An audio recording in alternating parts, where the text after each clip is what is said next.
안녕하세요, 임영환입니다. 오늘은 배틀앤드 택틱스와 삼국지를 합쳐서 관도대전을 살펴보도록 하겠습니다. 관도대전의 여러 가지 주변 이야기나 인물들의 움직임은 예전에 제가 만든 영상도 있고 제 책도 있으니까 그것을 참조해 주시고, 오늘은 이걸 이용해서 전투 중심으로 살펴보도록 하겠습니다. 관도대전 1라운드입니다. 199년 3월에 공손찬이 원소의 공격에 사망합니다. 당연히 원소의 주력은 공손찬 쪽에 몰려 있었겠죠. 그 사이에 조조는 2월에서 4월 사이에 황하 서쪽에 있던 사견을 공격하고 한해로 들어갑니다. 황하를 따라서 동쪽에서 서쪽으로 정조 북쪽 지역까지 장악한 것이죠. 원소는 공손찬의 병력을 흡수하고 이제 더 이상 북쪽으로는 갈 데가 없습니다. 조조를 향해서 남진하는 일만 남았죠. 조조는 침착하게 군대를 황하 동쪽으로 돌려서 제, 북해, 동안 등지를 장악하고 원소가 남하할 황하 지역의 방어선을 구축합니다. 이 황하 방어선의 책임자는 우금이었습니다. 이 지도를 보시면 조조가 사견을 공격한 이유를 아시겠죠? 원소가 공손찬을 멸하고 병력을 모을 때에 서쪽을 친 것은 나중에 원소가 이 지역의 세력들이 원소와 호응해서 조조의 좌측면을 치는 것을 방지하기 위해서입니다. 그 다음 2라운드입니다. 원소는 조조의 10배가 넘는 병력을 보유하고 있습니다. 주변에 방해할 세력도 없어서 조조에게 집중할 수 있습니다. 반면에 조조는 병력은 원소의 10분의 1이고 사방이 적에게 둘러싸여 있습니다. 이런 상황까지 합하면 양측의 전력비는 거의 100대 1입니다. 원소와 조조의 대결이 임박하자 구경하던 주변 세력들도 움직이기 시작합니다. 199년 겨울에 조조는 관도로 나갑니다. 벌써 여기가 격전지가 될 줄 알고 있었죠. 바로 이때 남쪽에서 조조를 괴롭히던 장수가 조조에게 투항합니다. 여러 번 얘기했지만 기가 막힌 타이밍에 장수가 조조에게 옵니다. 장수 입장에서 보면 몸값을 최고로 받을 순간에 왔고, 원소 입장에서 보면 기가 막히죠. 100대 1의 승부에서 100분의 1인 조조에게 장수가 붙어버렸어요. 여기에 황하 서쪽에 있던 사견 세력까지 제거해버린 것까지 감안하면 원소와 조조의 전력비가 한 50대 1로 줄어들었습니다. 그러나 이때 원소에게 운이 한 번 더 옵니다. 원술이 자신의 한계를 깨닫고 원소에게 투항하려고 합니다. 그가 서주를 지나려고 하자 조조는 유비를 파견하는데 유비가 배신을 때려버렸죠. 이 얘기는 전에 했습니다만 유비는 원소를 믿고 서주에서 반란을 일으켰습니다. 게다가 이때 허창에서는 동승의 조조 암살 음모가 발생합니다. 이 역시 원소의 움직임에 자극을 받았던 게 분명하죠. 그러나 조조는 200년 1월에 신속하게 동승의 음모를 제거하고 서주로 쳐들어가서 유비를 제거해버립니다. 이로써 50대 1의 전력비가 진짜 10대 1의 원상태가, 10대 1까지는 아니겠다. 아직 남쪽에 손책, 유표가 있으니까 한 30대 1 상태가 돼버립니다. 여러 번 얘기했습니다. 이때 조조의 행동은 정말 칭찬하지 않을 수가 없는데, 이게 논리적으로 계산적으로 보면 조조가 행동하는 게 순서에 다 맞죠. 지금 이런 상황이니까 여기 먼저 친다, 여기 먼저 친다. 그런데 이게 거의 한 달 간격이에요. 이런 압박 속에서 단기간에 이렇게 행동할 수 있는 사람은 정말 전쟁사에 드뭅니다. 조조가 좋은 일만 좀 많이 했고 나관중의 소설에서 제갈량한테 맨날 당하는 모습만 안 보여줬으면 전술가로서는 지금보다 훨씬 더 높게 평가받았을 겁니다. 중국 역사에 당태종도 있고 여러 유명한 제후들, 장군들도 많지만 조조는 그 중에서 정말 탑 중에 탑이에요.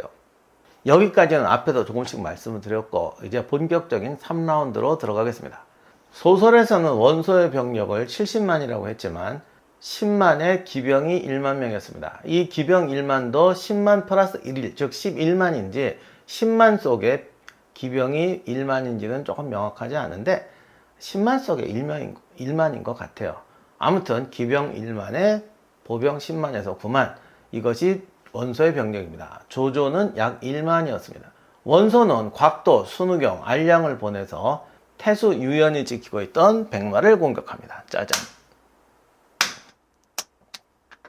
원소의 주력은 백마에서 약간 북쪽인 여양에 있었습니다. 여기 잔뜩 모였습니다. 원소 이런 거 좋아요. 무기. 자, 이렇게 되면 조조군이 당연히 구하러 와야겠죠. 그럼 어떻게 하면 될까요? 짜잔이지 뭐. 이렇게 들어가서 이렇게 쳐주면 됩니다. 여기는 완전 평야지대거든요. 그리고 황하가 한번 범람하면 주변을 잔뜩 범람하기 때문에 지도상으로 봐도 여기는 거의 언덕이 안 나옵니다. 그러니까 완전한 평야지대예요. 조조가 백마로 와주면 이건 원소에게 고마운 겁니다. 안 오면 뭐 안 와도 뭐 좋죠. 일단 여기를 제거하고 나루를 장악함으로 해서 교통로를 확보합니다. 이 원소 입장에서는 이 황하라는 강이라는 건 어쨌든 이 건너가는데 굉장히 여러 가지 부담을 주고 병력과 물자를 분산시키기 때문에 백마를 이용해서 완벽한 교두보를 확보한다는 것은 차후에 작전을 전개하는데 굉장히 중요한 도움이 됩니다. 그러니까 뭐 안 와주면 이거를 교두보를 확보하는 거고 와주면 섬멸하는 거고 고마운 거죠. 이렇게 돼서 알량, 순우경 등 원소가 총애하던 장수를 보내서 백마를 공격합니다. 자, 이렇게 되니까 조조가 골치 아파지는데 조조의 모사 순유가 원소군을 분산시키자는 아이디어를 냅니다. 백마에서 서쪽으로 3, 40km 지점에 있는 연진으로 이동하자. 그래서 이곳에서 도하하는 척합니다. 이 소식을 듣자 원소는 즉시 군을 서쪽으로 이동시킵니다. 조조의 기동과 공격적 성향을 알고 있던 원소는 조조라면 이런 10대 1의 상황에서도 방어보다는 공격적으로 움직일 것이다 이렇게 생각을 했던 것 같아요. 그러니까 황하는 길고 땅은 다 평야니 옆으로 돌아올 것이다. 그렇다면 원소 입장에서는 아무리 자기가 병력이 많아도 유리한 곳에서 싸우는 게 좋겠죠. 그런데 강이라는 것은 기본적으로 도하를 해야 되기 때문에 병력이 분리됩니다. 그러니까 내가 이렇게 기다리고 있을 때 적이 도하를 하면 강에 의해서 적군이 분리되는 거죠. 그럴 때 뭐 원래 모든 병서의 기본이 쪼개서 삶아라, 쪼개서 섬멸한다는 거 아닙니까? 이렇게 되면 얼마나 섬멸하기 쉽겠어요.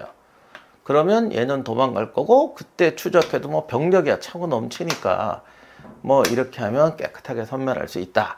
이런 생각이었을 겁니다. 그래서 연진으로 와르르 몰려갑니다. 그때 조조는 이렇게 기동하다가 적을 끌어들인 다음에 다시 이쪽으로 급거 이동합니다. 이쪽으로 가는 척 하면서 원소의 대군을 조금 더 멀리 할게요. 몰아놓고 얘들이 오는 동안에 급커브를 돌아서 백마를 향해 달려갑니다. 이때 조조는 최고의 기병대장 장려와 서주에서 유비가 도망치자 조조에게 투항했던 관우를 선봉으로 내세웠습니다. 자, 우리의 관운장. 이때 조조는 꽤 위험한 상황이었어요. 원소도 바보는 아니어서 조조가 이쪽으로 꺾으니까 연진에서 무조건 기다리지 않고 바로 황하를 건너서 조조의 후미를 추격합니다. 물론 이때는 소수를 보내야 되니까 거느리고 있던 기병을 최대로 투입하면서 조조의 후방을 칩니다. 결국 원소의 생각은 양쪽에서 이렇게 압박하면 되는 거죠. 그런데 가만히 보시면 조조가 이쪽으로 왔더니 원소는 조조가 강을 건너를 때를 조조군이 분열되었을 때를 공격하려고 이쪽으로 왔는데 조조가 꺾으니까 사실은 원소군이 분리돼 버린 거예요. 하나, 둘, 세 개로 분리가 됩니다. 조조는 이걸 노렸죠. 그러나 아직은 병력이 열세기 때문에 여기에 있는 알량군을 급거 쳐야 되고 뒤에 오는 유비와 문추의 군대를 막아야 됩니다. 그래서 조조는 선제적으로 앞에 강력한 기병인 장려와 관우를 보냈던 겁니다. 조조가 장려와 관우를 알량에게 보낸 건 속전속결로 해결하라는 의미였어요. 소수의 기병으로 다수를 휩쓸고 나오는 전투야 장려만큼 잘할 장수가 없죠. 관우는 아직은 그의 능력이 최대로 발휘되지 않았지만 그런 가능성을 봤던 것 같습니다. 뭐 소설 기준으로 하면야 관우가 이미 화웅도 뵙고 여포하고 붙었고 명성이 자자한 장수인데 정사를 기준으로 보면 그거 다 뻥이니까 아직 자기 능력을 증명한 적이 없어요. 어떻게 보면 관우의 능력을 알아보고 그 사람의 명성을 올릴 수 있는 기회를 준 건 조조였습니다. 관우 입장에서 보면 자기 능력을 과시하고 명성을 높이는데 가장 좋은 방법은 상대가 무언가가 절실히 필요할 때 그 필요한 거를 확실하게 해주는 겁니다. 이게 최고로 어필할 수 있는 방법이죠. 아무튼 조조는 관우의 가치를 알아보고 관우를 편장군으로 임명하고 예우를 했어요. 거기에 아주 감동을 받았는지 관우가 선도해서 알량을 향해 일주합니다. 이 상황을 알기 때문에 소수의 병력으로 빨리 끝내주는 사람이 조조를 살려주는 겁니다. 그래서 장려와 관우가 갔는데 이때 알량은 이들이 좀 자꾸 일로 밀어야겠네 오는 걸 알고 이렇게 나와 있었는데 조조군이 이렇게 빨리 올 줄도 몰랐고 이미 뭐 대강 이런 병력에서는 앞섰기 때문에 쟤들이 와야 뭐 하겠니 하고 이렇게 쳐다봤던 것 같아요. 근데 이제 관우가 아마도 소수의 병력만 거느리고 나타났던 것 같습니다. 평야지대고 병력은 알량 병력이 10,000명입니다. 조조가 전체 병력이 10,000명인데 관우가 데리고 내가 몇 명이었겠냐고요. 그래서 관우가 나타났을 때도 알량은 자기 진영을 갖추고 쟤들 왔냐? 쟤 누구냐? 이러고 있었던 것 같아요. 그때 알량은 뭐 이유가 뭐였는지 모르지만 삼국지와 달리 수레를 타고 있었습니다. 그때 관우가 이걸 보더니 갑자기 알렉산드로처럼 돌진을 해버립니다. 뭐 그 앞에 군대가 좀 있긴 했지만 그러니까 뭔가 빈틈을 봤던 것 같아요. 그렇게 달려 들어가서 수레 타고 있던 알량을 바로 해쳐버립니다. 소수랑은 좀 다르죠. 이렇게 돼서 알량을 제거하고 그리고는 적진 속에서 유유히 빠져나옵니다. 이 수많은 병사들이 보고 있었지만 감히 관우에게 덤빌 생각을 못했어요. 이렇게 돼서 알량을 제거해버립니다. 근데 원소군도 사실 공손참 부대 합친 부대고 뭐 복잡하잖아요. 그러니까 원소의 문제는 이제 군대의 훈련이 부족하다, 장수의 질이 떨어진다만이 아니고 이쪽도 여기저기 긁어모은 군대라 뭔가 이 통솔이 잘 안 되는 거죠. 여기에 관우가 강력한 정예 기병으로 밀어붙이니까 얘들이 그냥 도주해버립니다. 이렇게 돼서 백마의 유연은 살아났고 이 병력들을 다시 조조 쪽으로 다 끌어들일 수가 있었습니다. 그 사이에 조조의 본대는 백마와 연진 사이에 있었습니다. 그리고 유비와 문추가 꽤 강력한 기병 부대를 거느리고 쳐들어오고 있었죠. 이때 기병이 5,000에서 6,000 정도 있다고 하니까 원소의 기병 거의 절반을 끌고 온 셈입니다. 물론 조조 입장에서 보면은 병력을 절반만 가져오게 한 것도 조조의 승리죠. 적을 완벽하게 분열시켰으니까요. 그러나 그렇다고 해도 이쪽 병력이 너무 우세합니다. 이 말상으로 보면은 별로 안 우세해 보이는데 우세했어요. 아무튼 이렇게 해서 도주하게 됩니다. 그러자 조조의 장수들은 빨리 이제 여기서 해치웠을 테니까 빨리 일로 돌아가서 관도의 본진에서 방어전을 펴자고 말합니다. 그런데 조조가 그걸 거부하죠. 조조의 전투병은 언덕으로 올라갔는데 뒤에 있던 치중대는 처지게 됩니다. 이게 미끼였죠. 이것도 순위의 전략이었다고 하는데 치중대를 미끼로 쓰자. 아니나 다를까 문추와 유비의 부대는 계속 쫓아오는데 앞에 치중대가 있어요. 그러자 기병들이 앞에서 달려오기 시작합니다. 그리고 이 기병들이 다 그 요동 쪽에서 온 애들이잖아요. 그 약탈 이런 거 상당히 좋아하고 통제가 안 되는 애들이었겠죠. 잠깐 얘들 좀 빌려올게요. 그래서 와르르 덮치기 시작하는데 이 기병이라는 게 원래 500명, 600명 단위, 부족 단위로 움직이는 애들이거든요. 그러니까 마구마구 달려들고 이 앞에 먹을 게 있다 그러니까 또 뭐 서로 먼저 간다고 달려들지 않겠습니까? 마구마구 달려들죠. 조조는 이걸 보고 기다리고 있었어요. 이때 조조의 부대에는 기병이 600명 밖에 없었다고 했습니다. 자, 이렇게 되는데 얘들이 보통 기병이 500, 600단입니다. 그래서 이렇게 하나씩 달겨오는 거죠. 그러니까 한 10개쯤 됐을 거야. 처음에 제일 앞장선 부대 한 600명 부대가 여기 오니까 정찰병들이 600명이 왔다고 보고합니다. 그러자 부하들이 자, 요때 600대 600이냐 빨리 나가서 치고 해치우고 뒤로 튑시다. 조조가 그럴 사람이니까 미쳤냐 이것까지 미끼로 놨는데 이거 잡으려고 그러게 기다려. 점점 더 모여들기 시작합니다. 이 아들은 초조하죠. 그런데 조조는 이 기병부대 유목기병의 생리를 아는 거죠. 제가 여러 번 얘기했지만 도둑놈하고 군대의 특징은 뭐냐, 군대는 무조건 뭉치는 거예요. 꼭 뭉치지 않고 나눈다고 해도 전술적으로 나뉘는 겁니다. 도둑 때는 어떻게 하느냐? 어떻게든지 먹을 거 생기면 흩어집니다. 왜? 그래야 내 거 많이 먹고 챙길 수가 있으니까.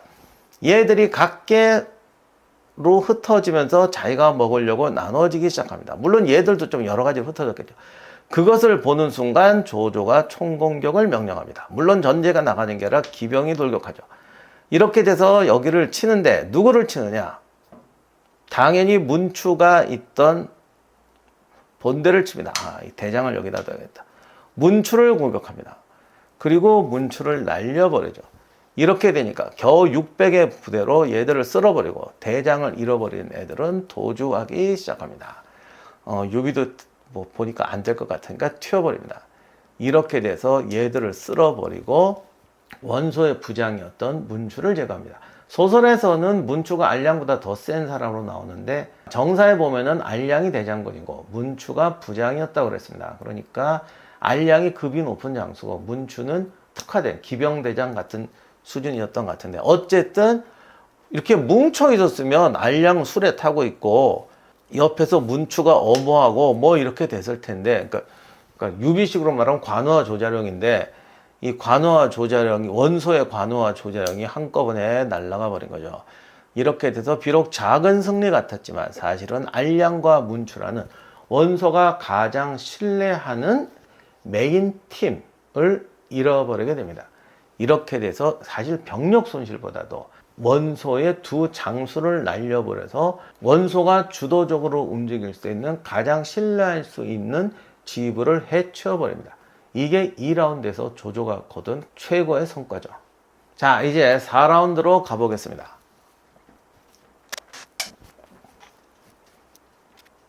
초전에서 기가 막히게 당하긴 했지만 원소군의 전력은 아직 80%는 살아있습니다. 병력을 나눴다가 각계의 격파를 당한 원소는 작전을 바꿉니다. 병력을 집중해서 그냥 롤러처럼 밀자. 진작 그랬어야지 이 아저씨 참. 각계의 격파를 당한 원소군은 작전을 바꿉니다. 병력을 집중해서 조조군을 밀어붙입니다. 조조는 처음 구상했던 대로 관도를 본진으로 삼아서 방어전을 핍니다.